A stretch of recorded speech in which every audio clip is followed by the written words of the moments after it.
얼마 전에 TV를 보는데 그 TV의 주인공 남자가 주인공 여자와 헤어질 때 이렇게 이야기하는 걸 들었습니다. 저는 제 입으로 한 번도 그런 말을 할 수 있을까라는 상상도 못하는 말이었는데요. 내가 너를 사랑하지 않게 되었어. 이유는 너가 밥 먹는 모습도 꼴보기 싫어졌어. 이렇게 이야기하는 겁니다. 제가 살아서 제 아내에게 이런 말을 한 번이라도 할 수 있을까 이런 생각이 들었는데요. 사랑하지 않기 때문에 밥 먹는 모습도 꼴보기 싫다는 겁니다. 때로는 살이 부딪히는 것도 미워지고 싫어질 때 우리는 그것을 사랑이 식었다라고 짐작을 합니다. 반대로 누군가를 사랑한다고 한다면 우리의 삶에서 사랑인 것이 보이지 않지만 우리의 삶에서 어떤 형태로 사랑하는 모습이 드러나겠습니까? 밥 먹는 모습이 꼴보기 싫은 것이 아니라 밥을 먹다가 트림을 해도 그게 사랑스러울 겁니다. 밥을 먹다가 방귀를 껴도 그게 또 사랑스러운 겁니다. 사랑이라는 것이 우리의 눈에 보이지 않지만 보이지 않는 그 사랑의 어떤 형태로 우리의 삶 속에 확인될 수 있는 여러 가지 것들이 있습니다. 확인되어지는 그것들을 종합을 해서 내가 이 사람을 사랑하고 있다 아니면 미워하고 있다 이렇게 우리가 종합을 해서 결론을 내릴 수 있습니다. 우리가 하나님 앞에 하나님 사랑합니다 라는 고백을 합니다. 근데 문제가 있습니다. 이 사랑이 눈에 보이지 않는다는 겁니다. 더군다나 하나님도, 우리가 사랑해야 될 대상인 하나님도 눈에 보이지 않으십니다. 만약 하나님이라도 눈에 보인다고 한다면 하나님이 어떤 모습을 하시든지 나에게 어떻게 대하시든지 내가 사랑한다고 한다면 다 이해가 되고 포용이 될 텐데 하나님도 눈에 보이지 않으니까 도대체 내가 하나님을 사랑한다라고 이야기하지만 이 사랑을 어떻게 확인할 수 있을까? 조금 헷갈리기도 하고 정말 내가 하나님을 사랑하고 있을까? 라는 생각이 들 때도 종종 있습니다. 우리가 오늘 이 본문을 통해서 하나님을 사랑하는 것이 어떤 것인지를 우리가 다시 한번 확인했으면 좋겠습니다. 얼마 전에 한 분과 교제를 하면서 그분이 저에게 이런 이야기를 하셨습니다. 신약 성경을 읽다 보니까 다 내용은 좀 틀린데 결론적으로 마지막으로 초점이 맞춰지는 것은 다 사랑이라는 겁니다. 제가 그 말을 들으면서 기뻤습니다. 왜냐하면 그게 맞거든요. 신약 성경 전체를 사복음서와 서신서를 다 통틀어도 지은 저자도 틀리고 받는 수신자도 틀립니다. 기록되어진 형태도 틀립니다. 그런데 최종적으로 초점이 맞춰지고 결론을 내리라고 한다면 사랑입니다. 그래서 사랑을 빼놓고 성경을 이야기하기에는 설명이 되어질 수 없습니다. 이 세상을 만드신 것도 사랑 때문이고 범죄한 우리를 구원하시기로 작정하신 것도 사랑 때문입니다. 예수님께서 이 땅에 오신 것도 사랑 때문입니다. 어디 거기에 다른 이유가 있기 때문은 아닙니다. 순전히 우리를 사랑하시기 때문에 하나님께서 구원의 계획을 만드셨고 또 그 구원의 계획을 이루셨습니다. 그리고 예수님께서 성천하시고 지금까지 우리에게 주신 이 말씀을 창세기부터 계시록까지 아무리 읽고 또 읽고 또 읽어도 결론은 하나입니다. 사랑이라는 겁니다. 그래서 세상은 기독교를 사랑의 종교다라고 이야기합니다. 자, 그러면 이제부터 그 사랑의 종교인 기독교인으로서 그리스도인으로서 우리가 그 사랑이 우리의 삶 속에 어떻게 드러나야 하는지를 점검해야 합니다. 오늘 말씀해 보면 예수님께서 15절 말씀해 보면 너희가 나를 사랑하면 나의 계명을 지키리라. 너무 쉽게 정의가 되어 있습니다. 우리가 예수님을 사랑하고 하나님을 사랑한다고 한다면 어떤 것인가 궁금하고 헷갈릴 텐데 예수님은 단 한 문장으로 정의해 놓으셨습니다. 너희가 만약에 나를 사랑한다면 나의 계명을 지킬 것이다. 지켜야 한다 라고 말씀하십니다. 계명을 지키는 것이 예수님을 사랑하는 것이고 그것이 또한 하나님을 사랑하는 것입니다. 어렵습니까? 쉽죠. 근데 여기서 우리가 한 가지 더 짚고 넘어가야 될 것은, 그렇다고 한다면, 계명을 지키는 것이 하나님을 사랑하는 것이라고 한다면 도대체 계명이 무엇입니까? 우리가 보통 계명 이러면 이스라엘 백성들이 애굽에서 나와서 시내산에 머물렀을 때에 모세가 시내산에서 하나님으로부터 받은 그 두 돌판 10계명, 그것을 계명이다 라고 우리는 쉽게 생각합니다. 그런데 창세기에 보면요, 창세기 26장 5절 말씀에 보면, 이는 아브라함이 내 말을 순종하고 내 명령과 내 계명과 내 율례와 내 법도를 지켰음이라 하시니라. 창세기 26장 5절에 계명이라는 말이 처음 등장합니다. 아브라함에게 하나님께서 하신 말씀입니다. 아브라함은 모세보다 훨씬 이전의 사람입니다. 아브라함은 모세를 알지도 못하고요, 더군다나 모세가 받은 10계명을 들은 적도 본 적도 없는 사람입니다. 그 시대에 살아가는 아브라함에게 하나님께서 표현을 쓰실 때에 계명을 지켰다라고 표현을 합니다. 10계명이 만들어지기 전에, 10계명을 하나님께서 이스라엘 백성들에게 주시기 전에 아브라함에게 이미 계명이라는 말을 사용하셨다는 겁니다. 그러면 10계명이 계명의 전부가 아니라는 결론입니다. 10계명도 계명이지만 그 이전에도 계명이라는 것이 존재했다는 겁니다. 그렇습니다. 성경에는 계명이라는 말이 많이 나옵니다. 우리가 잘 알고 있는 시편 119편에 보면 176절에 걸쳐서 말씀, 규례, 율례, 법도, 명령, 이런 것들을 각 절마다 넣어놓고 하나님의 법, 하나님의 말씀에, 하나님의 계명에 순종하는 삶에 대해서 우리에게 말씀하고 있습니다. 계명이라는 것이 명칭이 계명이지 또 다른 표현으로 많이 사용되어졌습니다. 그래서 성경에서 계명이라고 이야기하면 딱 한 문장으로 정의를 내린다고 한다면, 계명은 하나님의 입을 통해서 선포되어진 모든 말씀이 계명입니다. 선악과를 따먹지 말라라고 이야기하신 그 말씀이 성문화되어지지 않고 그냥 말로 선포되어진 것이지만 그것을 우리는 계명이라고 이야기합니다. 왜냐하면 하나님께서 명령하신 것이기 때문입니다. 너희는 본토진척 아비집을 떠나서 내가 내게 지시할 땅으로 가라. 계명입니다. 아브라함에게 주신 계명입니다. 순종해야 할 행동 강령입니다. 왜냐하면 하나님의 입을 통해서 선포되어진 말씀이기 때문입니다. 그러면 지금 제자들에게 예수님께서 말씀하신 내 계명을 지켜야 너희들이 나를 사랑하는 증거일 것이다 라고 말씀하실 때, 이 계명은 하나님의 입을 통해서 선포되어진 모든 것을 가르칩니다. 그리고 예수님의 입을 통해서 선포되어진, 우리가 복음이라고 이야기하는 모든 것을 일컫는 말입니다. 다시 한번 요약을 하면, 제자들에게 말씀하실 때에 너희들이 나를 사랑한다고 한다면 지금까지 내가 너희들과 함께 있으면서 내 입을 통해서 너희들에게 가르치고 너희들에게 깨닫도록 하고 선포되어진 모든 것을 지킬 때에 너희들은 나를 사랑한다라고 말할 수 있을 것이다 라는 겁니다. 이제 이해가 되십니까? 우리가 하나님을 사랑하는 것이 눈에 보이지 않습니다. 우리가 사랑해야 될 대상도 눈에 보이지 않습니다. 그래서 하나님을 사랑한다라고 우리가 고백을 하지만 도대체 이 사랑을 확인할 수 있는 방법이 없었습니다.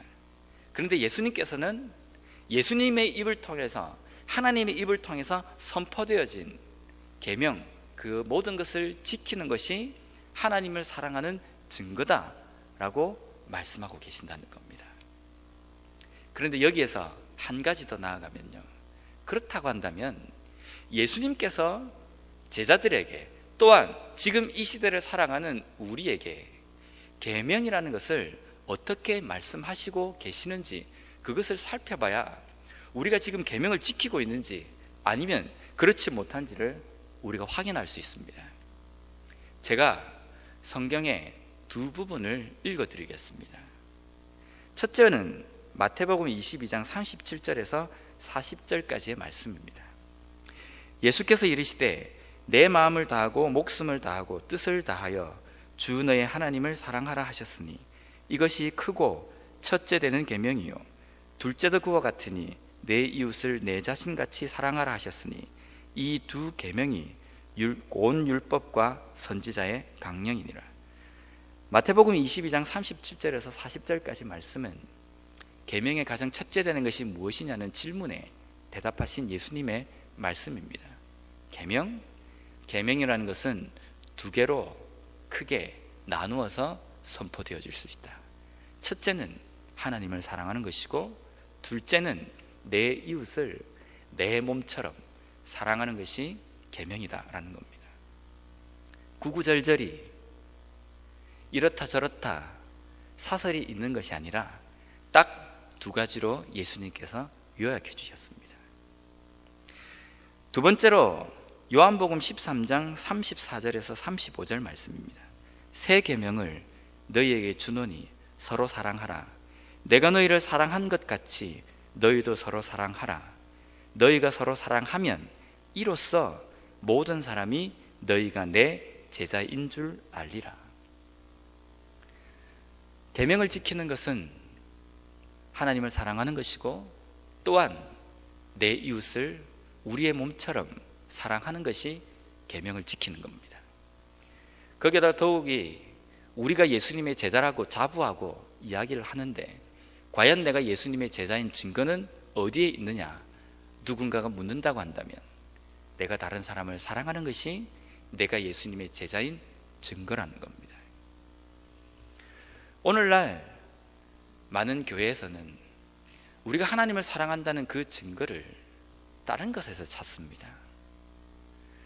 예배에 한 번도 안 빠지고 봉사도 열심히 하고 헌금도 꼬박꼬박 잘 내고 성경도 잘 읽고 이런 것들에서 우리가 하나님을 사랑하는 것, 우리가 하나님을 믿는 것, 거기에 대한 증거를 찾으려고 합니다. 그런데 아쉽게도 하나님께서 한 번도 그러한 것이 하나님을 사랑하는 표현이고 하나님을 믿는 증거라는 것을 말씀하신 적이 없습니다. 하나님을 사랑하고 믿는다는 그 증거로 명확하게 말씀하신 것은 이 계명이라고 이야기하는 사랑입니다. 하나님을 사랑하고 내 이웃을 내 몸처럼 사랑하는 것이 계명이고 그것을 지키는 것이 제자인 증거, 하나님을 사랑하는 증거라는 겁니다. 근데 계명에도 보면 하나님을 사랑하는 것과 이웃을 사랑하는 것, 이 두 가지로 나누어져 있습니다. 그런데 우리가 지금 궁금해하는 것은 하나님을 사랑하는 것이 무엇인지 잘 모르기 때문에 하나님을 사랑하는 것이 첫 번째 계명이라는 이것도 추상적이고 이해가 안 될 수 있습니다. 그러면 이것을 잠시 접어둔다고 한다면 계명 중에 남는 것은 무엇이 있습니까? 내 이웃을 내 몸처럼 사랑하는 것, 그것만 남는다는 겁니다. 하나님을 사랑하는 것이 믿음이고 계명을 지키는 것인데 이것이 제자된 증거인데 이걸 우리가 잘 확인할 수 없기 때문에 궁금해한 거지 않습니까? 근데 예수님께서 정의를 내려주신 것은 서로 사랑하는 것이 하나님을 사랑하는 것이고 그것이 또한 계명을 다 지키는 것이고 그것으로 인하여서 우리가 하나님의 백성이라는 것 그리고 예수 그리스도의 제자인 것에 대한 증거다라는 겁니다. 그렇다면 하나 남는 과연 내가 내 이웃을 내 몸을 끔찍히도 생각할 정도로 다른 사람을 사랑하고 있는가? 그것이 우리가 그리스도인 된 증거이고 하나님을 사랑한다는 증거가 될 수 있다는 겁니다. 만약에 내 속에 다른 사람을 사랑하는 증거가 보이지 않는다고 한다면요, 내가 하나님을 사랑하고 있다라고 함부로 말할 수 없는 문제입니다. 내가 예수님의 제자라고 누군가에게 떠들고 다닐 수 없다라는 겁니다. 내가 교회를 지금까지 오래 다녔기 때문에, 신앙의 몇 대를 이어오기 때문에 내가 그리스도인이다, 하나님을 믿는 사람이라 말할 수 없다는 겁니다. 만약에 그 속에 사랑이 없다면, 우리가 사도 바울의 서신을 읽어봐도 그렇고 요한의 서신을 읽어봐도 그렇고 사랑이 최고라고 이야기합니다. 만약에 사랑이 없다고 한다면 천사의 방언을 하고 내 몸을 불사르도록 다른 사람에게 내어주고 한다 할지라도 그 마음속에 사랑이 없다고 한다면 아무 소용이 없다고 합니다. 이 말씀을 읽으실 때에 무슨 느낌으로 읽으셨습니까? 아, 이 사도는 사랑을 강조하고 있구나, 그렇게 생각하고 넘어가셨습니까? 왜 그토록 사도들이 사랑을 강조했겠습니까? 지독히도 사랑이 없었던 사도들이 어느 순간인가부터 사랑을 강조하기 시작했습니다. 사랑 빼면 우리의 믿음도, 우리가 가지고 있는 능력도 아무것도 아니고 헛것이라는 표현까지도 쓰면서 그토록 사랑을 강조합니다. 이유는 그것밖에 없기 때문입니다. 그런데 사도들이 어떻게 해서 이 사랑을 깨닫게 되고 사랑이 복음의 중심이고 믿음의 전부라는 것을 알게 되었을까? 오늘 우리가 읽은 본문에도 보면 첫 번째 읽은 첫 번째 절과 마지막 절에는 사랑을 강조하지만 그 중간에 예수님께서는 무슨 설명을 하시냐면요, 보혜사 성령에 대해서 설명하십니다. 내가 가고 나면 보혜사 성령이 너희들에게 오게 될 것이다. 이 성령은 육신의 몸을 입은 성육신처럼 나처럼 너희들과 함께 있는 것이 아니라 너희들 속에 있으면서 하나님이 곧 내가 되고 내가 곧 하나님이 되듯이 하나님과 함께 하나가 되는 그러한 형태로 우리 속에 거하게 될 것이다 라고 넣어놓습니다. 이상하지 않습니까? 사랑하는 것이, 서로 사랑하는 것이, 계명을 지키는 것이 하나님을 사랑하는 것이다 라는 그 말에 보충 설명으로 이야기하시는 것이 성령입니다. 보혜사 성령이 우리에게 오게 되면 우리 속에 거하게 될 것이고, 하나님이 내 속에 함께 계심으로 말미암아 나와 하나님, 그 성령이 하나가 될 것이라는 것을 강조하십니다. 실제 예수님께서 승천하시고 난 다음에 보혜사 성령께서 오십니다. 성령이 오셔서 예수님처럼 육신의 몸을 입고 제자들과 그리고 하나님을 믿는 백성들과 함께 거하신 것이 아니라 마음속에 함께 하나가 되어서 역사하시고 거하셨습니다. 그래서 복음을 깨닫고 믿음을 갖게 된 사람들의 표시로 사도시대 때에는요, 성령이 임하고 방언을 말하고 그러한 형태가 나타났습니다. 오늘은 좀 틀립니다. 과거 사도시대 때는 성령시대다라고 우리가 이야기를 하기 때문에 성령이 임하신 표시로 그러한 것들을 나타내셨습니다. 그런데 가만히 읽어보면요, 사도들에게 성령이 임한 그 시점을 전과 후로 나누어서 사도들의 모습이, 제자들의 모습이 완전히 180도로 달라집니다. 성령이 임하기 전에 예수님이 함께 사역했던 그 3년이라는 시간 동안에는 제자들이 예수님을 따라다니고 예수님께서 말씀하신 그 복음을 듣고 배웠지만 그들의 행동은 지독히도 이기적인 모습을 우리가 볼 수 있습니다. 어떤 귀신 들린 자녀를 둔 아버지가 데리고 와서 이 귀신을 쫓아달라고 했을 때 그것도 쫓아내지 못하는 아주 무기력한 제자들의 모습을 볼 수 있습니다. 아이들이 예수님 앞에 올 때에 그 아이들을 물리치고 야단을 치는 아주 권위적인 제자들의 모습도 우리가 관찰을 합니다. 또 때로는 예수님을 한 번이라도 만져보려고 예수님에게 어떤 도움을 청하고자 울부짖고 부르짖는 사람들을 아주 매몰차게 야단을 치는 그러한 권위적인 모습도 제자들에게 볼 수 있습니다. 결정적으로 예수님께서 잡히시는 그날 밤에 자기 목숨을 좀 구해보고자 스승인 예수님을 내버려 두고 어떤 제자는 벗은 몸으로 도망치던 아주 이기적인 제자들의 모습도 우리가 보게 됩니다. 그런데 어느 순간인가 이 모든 제자들이 복음 때문에 이미 승천하시고 계시지 않는 그 예수님 때문에 죽음의 자리까지 가는 모습을 우린 사도행전에서 쉽게 살펴볼 수 있습니다. 왜 그렇게 됐습니까? 어디에서 그 이기적이었던 제자들이 죽음의 자리까지 가게 되고 자기 몸밖에 위할 줄 모르던 그런 제자들이 사랑을 그토록 강조하는 사랑의 메신저가 되었습니까? 중요한 단서는 성령에게 있습니다. 성령이 임했기 때문에, 성령이 제자들 마음 가운데에 그들과 함께 하나가 되었기 때문에 예수님께서 그토록 강조하셨던 사랑을 깨닫지 못했던 제자에게서 사랑이 그토록 중요하다는 것을 깨닫게 된 사도로서 바뀌어졌기 때문입니다. 그 사랑을 오늘날 우리에게 강조하고 계십니다. 그 사랑이 강조되었다는 것은 그 사랑이 없으면 아무것도 아니라는 겁니다. 만약에 우리 속에 하나님을 사랑한다는 것이 확신되어지고 정말 믿는 어떤 내 마음속에 믿음의 신념으로 자리 잡고 있다고 한다면 이제 거기에서 두 번째 계명으로 넘어가야 됩니다. 내 이웃을 내 몸처럼 사랑하고 있는가라는 겁니다.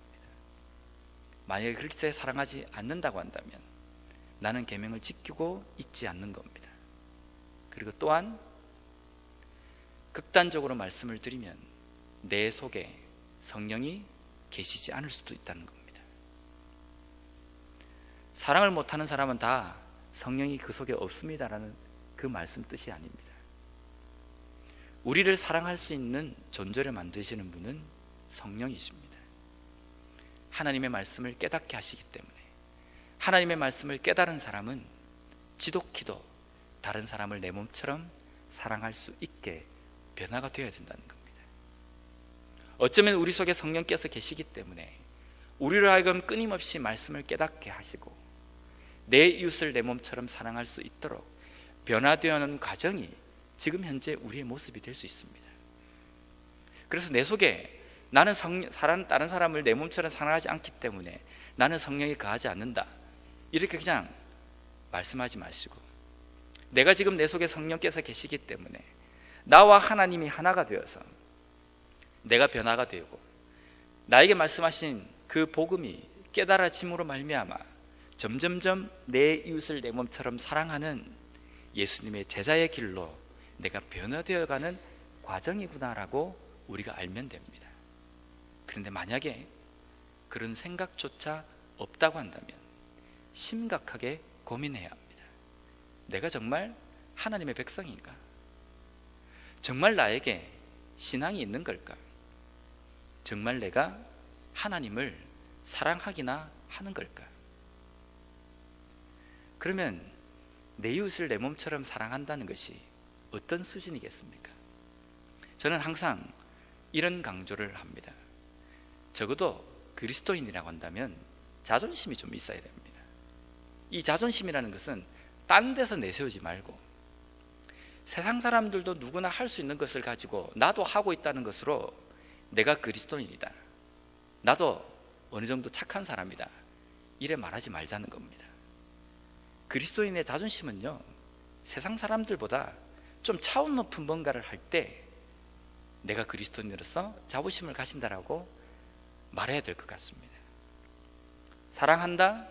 세상 사람들은 누구나 그 정도의 사랑한다고 한다면 믿는 그리스도인 우리는 그 사람들보다는 뭔가 다른 사랑을 할 수 있고 차원이 다른 어떤 사랑을 할 때에 우리가 그리스도인의 사랑을 하고 있는 하나님의 백성이라는 자부심을 가지고 이야기할 수 있어야 된다는 생각입니다. 어디까지 사랑하는 것이 세상 사람들보다 더 나은 사랑을 하는 삶이라고 생각하십니까? 내 삶을 포기하고 다른 사람을 위해서 살아가는 것, 세상 사람도 그렇게 합니다. 자기가 가지고 있는 직장을 다 버려두고 저 아프리카의 오지에 가서 다른 사람을 섬기면서 살아가는 것, 믿음이 없는 사람도 그런 삶을 살아가는 것 볼 수 있습니다. 그러면 우리는 그 차원보다 하나 더 얹어서 더 나은 사랑을 하는 것이 되어야 되지 않습니까? 제자들이 예수님께, 베드로가 예수님께 이렇게 질문했습니다. 도대체 다른 사람을 용서라고 하셨는데 몇 번 해야지 그 용서가 제대로 된 용서입니까? 7번 하면 됩니까? 7번이라는 숫자는 완벽에 가까운 숫자입니다. 근데 예수님께서 거기에다 아울러서 7번, 세상 사람들이면 누구나 7번 정도는 한다. 그리스도인이라고 한다면 70번씩 7번이라도 똑같은 문제로, 만약에 하루에 똑같은 문제로 70번씩 7번이라도 너에게 실수하고 잘못했다 할지라도 용납하고 용서하는 것이 그리스도인으로서 보여줄 수 있는 용서라고 말씀하십니다. 우린 지금까지 이 말씀을 수도 없이 들었는데 우리의 용서의 한계는 어디까지입니까? 3-4번까지 가면 참 잘 간 겁니다. 4번째, 5번째 넘어갈 때는 우리 속에 이런 생각을 가집니다. 내가 여기서 한 번만 더 용서를 해버리면 이 사람이 나를 만만하게 보겠다. 이 사람을 이 문제에서도 7번이라도 내가 용서를 한다고 한다면 이 사람 버릴지도 모르겠다. 그래서 우리는 그 사람의 깨닫게 하기 위해서 화를 내기로 작정합니다. 그러면서 우리의 마음속에 이런 합리화를 시킵니다.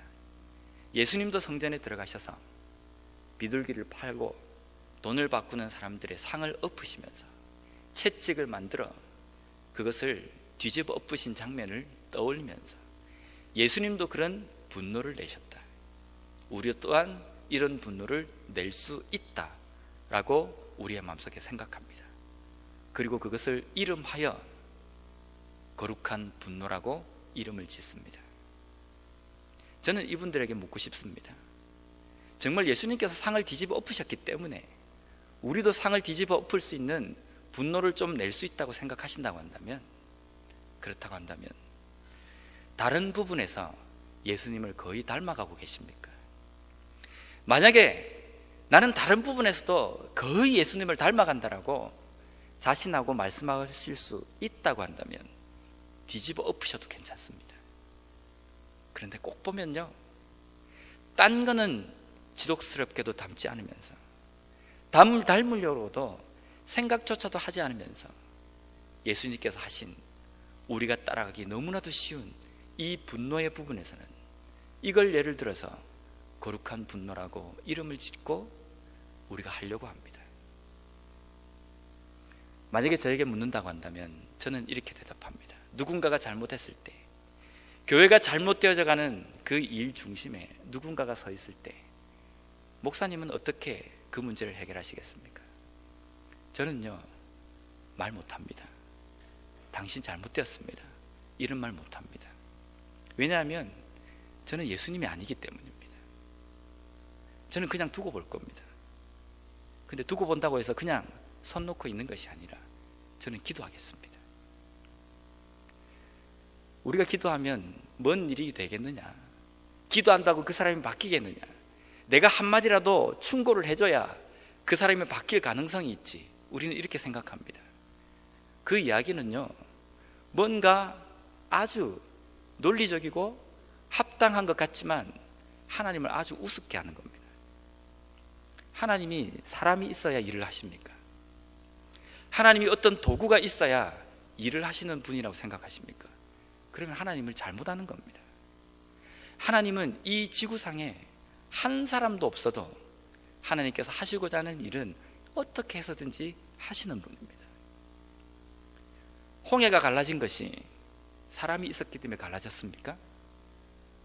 사람의 어떤 손을 빌리지 않고 홍해를 가르셨지 않습니까? 여리고성을 무너뜨린 것도 뭔가 하나님께서 도구를 사용하셨습니까? 아무것도 한 게 없습니다. 하나님은 우리가 움직이지 않아도, 우리가 입을 빌려드리지 않아도, 우리의 손을 빌려드리지 않아도 하나님께서는 하나님의 하실 일을, 기적 같은 일을 하시는 분이십니다. 그렇다고 한다면 누군가가 잘못되어져 가고 있고 교회가 어떤 잘못된 방향으로 걸어간다고 할 때 거기다가 내가 내는 그 분노를 거룩한 분노라는 이런 식의 잘못되어진 이름을 붙이면서 내 목소리를 높이며 나의 이 화냄을 정당화시킬 때에 이 모습은요, 하나님을 정말 우습게 하는 행동입니다. 우리가 기도하면 이 문제가 바로 잡혀지지 않겠습니까? 하나님이 이 문제도 해결하지 못하실 분이라고 그렇게 생각하는 겁니까? 내가 하지 않으면 이 문제가 해결 안 되겠다라고 생각하시는 겁니까? 도대체 하나님을 어떻게 알고 그런 생각으로 하나님 앞에 살아가는지. 우리에게는 강력한 무기가 하나 있습니다. 홍해를 가르기도 하고 여리고성을 무너뜨리기도 하고 때로는 산을 진동시키고 가물어 몇 년 동안 비가 내리지 않는 그 땅에 비를 내리게 하는 강력한 무기가 있습니다. 그것이 기도입니다. 기도 때문에 하나님께서 일을 이루시는 것이 아니라 기도하면 하나님의 역사하심을 목격할 수 있습니다. 기도하지 않으면 먼 일이 되어지면 다 그 탓이 사람 탓이 되어버립니다. 잘 되면 내 탓, 안 되면 교회 탓, 안 되면 다른 사람 탓, 이렇게 하기 때문입니다. 오늘 요한복음을 통해서 하나님께서는 우리에게 중요한 메시지를 주십니다. 나를 사랑하느냐? 그러면 내 계명을 지키라. 계명이 뭡니까? 계명은 하나님을 사랑하고 또 너의 이웃, 우리에게 주신 이웃이라고 준 지체들을 내가 내 몸을 끔찍히 사랑하듯이 사랑하는 것이 계명이다.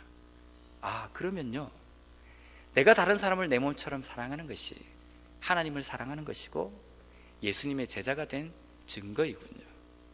그래, 맞다라는 겁니다. 그렇게 사랑할 수 있도록 해주시는 분이 성령이시기 때문에 내 속에 성령이 마음껏 일하실 수 있도록 매일 말씀으로 점검하고 정말 내가 하나님과 하나 된 삶을 살아가고 있는지 살펴봐야 된다. 내 육신적으로 어떤 봉사를 하기 때문에, 어떤 행동을 하기 때문에 나는 그리스도인이다, 나는 목사다, 나는 장로다, 나는 권사다, 그렇게 착각하지 말고 내 속에 정말 그런 사랑이 있고 성령과 함께 항상 동행하면서 지독히도 다른 사람을 열정적으로 내 몸처럼 사랑하려고 하는지, 몇 번이고 몇십 번이고 몇백 번이고 똑같은 문제로 나에게 잘못했다 할지라도 분노 내지 말고 덮어주고 포용하고 품어주려고 하는 그 사랑이 우리 속에 있을 때에 우리가 하나님을 사랑하는 증거라는 겁니다. 그러한 계명을 지킴으로 말미암아 그러한 사랑으로서 하나님의 백성, 그리스도인으로서 이 땅의 삶을 살아가는 우리 모두가 되었으면 좋겠습니다.